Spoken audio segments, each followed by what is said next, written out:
Oke, Assalamualaikum warahmatullahi wabarakatuh. Hari ini adalah perkuliahan kita yang ke-11 dan kita akan bahas materi yang masih berhubungan dengan sistem pergudangan. Hari ini kita akan belajar apa saja fungsi dari gudang dalam perspektif sistem logistik dan rantai pasok. Nah, sebelum itu kita harus sama-sama memahami apa itu rantai pasok. Dalam istilah lain, rantai pasok sering juga dinamakan dengan supply chain. Supply chain ini adalah jaringan perusahaan-perusahaan yang secara bersama-sama bekerja untuk menciptakan dan menghantarkan suatu produk sampai ke tangan konsumen. Apa saja jaringan perusahaan yang terlibat dalam rantai pasok ini? Setidaknya ada 5 perusahaan. Pertama adalah perusahaan pemasok atau supplier. Supplier akan memasok bahan baku yang akan dikirimkan ke manufacturer atau pabrik. Nah, di dalam pabrik akan ada proses produksi sebuah produk. Setelah selesai produk akhirnya akan dikirim melalui distributor. Nah, dari distributor, produk ini akan dibagikan ke beberapa retailer atau grosir untuk akhirnya dijual ke konsumen akhir. Nah, perusahaan-perusahaan yang terdiri dari supplier, manufacturer, distributor, retailer ini sampai pada tangan konsumen ini adalah jaringan perusahaan yang dinamakan dengan jaringan rantai pasok. Nah, berikutnya ada yang namanya sistem logistik. Sistem logistik ini adalah serangkaian fasilitas yang berhubungan dengan jasa pelayanan transportasi. Fasilitas yang dimaksud ini terdiri dari tempat di mana di dalamnya ada suatu material yang diolah, mulai dari pembuatan, penyimpanan, sortir, hingga menjadi produk jadi yang pada akhirnya dikonsumsi oleh konsumen. Nah, cakupan dari sistem logistik ini terdiri dari fasilitas-fasilitas manufaktur, terminal transportasi, dan juga tempat-tempat pembuangan. Kita bisa lihat di gambar antar jaringan rantai pasok ini, dari supplier, ke manufacturer, ke distributor, sampai ke konsumen, itu diperlukan adanya pembawa atau karier. Karier ini yang bertindak sebagai transportasi. Nah, dalam mendukung proses transportasi ini, maka diperlukan sistem logistik, di mana di dalamnya ada berbagai proses, baik itu dari pembuatan sampai pada proses pengiriman ke konsumen akhir. Fasilitas-fasilitas yang ada pada sistem logistik, salah satunya adalah gudang. Nah, gudang ini adalah tempat penyimpanan suatu barang atau bahan, baik itu bahan baku, bahan setengah jadi, atau barang jadi. Nah, aktivitas yang terjadi dalam gudang adalah aktivitas-aktivitas penerimaan, aktivitas penyimpanan, dan aktivitas pengiriman barang. Dalam perspektif logistik dan rantai pasok, maka ada beberapa fungsi gudang selain fungsi utama yang 3 tadi. Nah, apa saja fungsi-fungsi gudang dalam sistem logistik dan transportasi ini? Mari kita lihat satu per satu. Yang pertama, gudang sebagai terminal konsolidasi. Dalam hal ini, gudang berfungsi sebagai tempat untuk mengumpulkan barang yang berasal dari beberapa lokasi asal.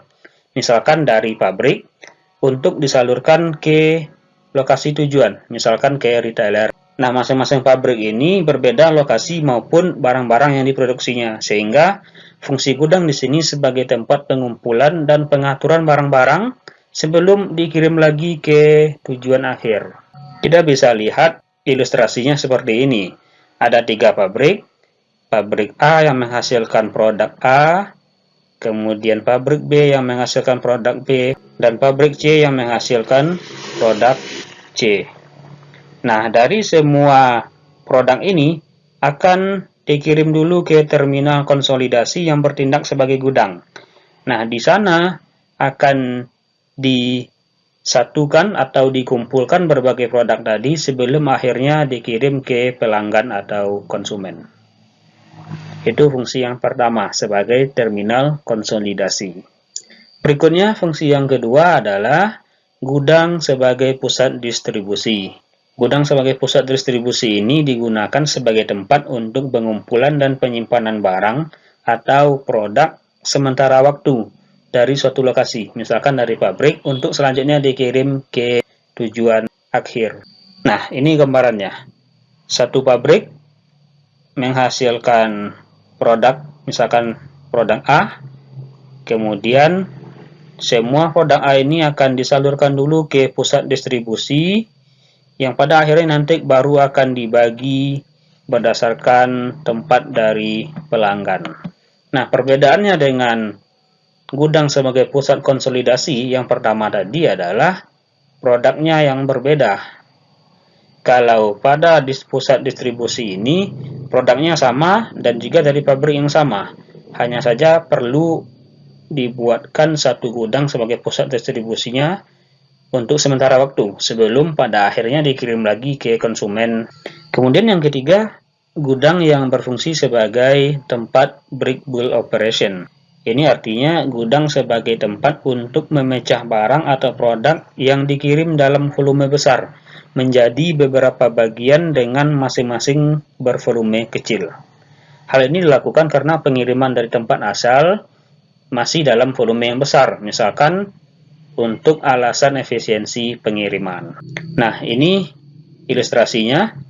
Ada suatu produk yang dihasilkan oleh pabrik A, kemudian dikirim ke gudang sebagai brick bulk operation, di mana di dalamnya dilakukan proses pemecahan atau brick dari barang tersebut, sehingga volumenya menjadi lebih kecil, sehingga volume yang lebih kecil ini yang akan dikirimkan ke pelanggan. Ini dari 100%, kemudian dipecah menjadi 50%, 25%, dan 25% untuk dikirim ke pelanggan. Oke, berikutnya yang keempat, gudang sebagai tempat in-transit mixing. Nah, fungsi gudang ini yaitu sebagai tempat untuk mencampurkan atau mengkombinasikan barang atau produk yang dikirim dari beberapa tempat asal yang menghasilkan produk yang berbeda-beda ke beberapa pelanggan dengan kebutuhan barang dengan kombinasi yang berbeda-beda juga. Oke, mari kita lihat ilustrasinya. Ini ada 3 buah pabrik yang masing-masing menghasilkan produk yang berbeda. Sebut saja namanya produk A, produk B, dan produk C. Kemudian, masing-masing produk ini akan dikirim ke suatu tempat yang dinamakan dengan gudang in-transit mixing, di mana di dalamnya dilakukan kombinasi dari semua produk tersebut. Produk A, produk B, dan produk C dikombinasikan atau digabungkan sebelum pada akhirnya dikirimkan ke pelanggan akhir, di mana pelanggan ini akan mendapatkan produk hasil kombinasi dari semua produk tadi.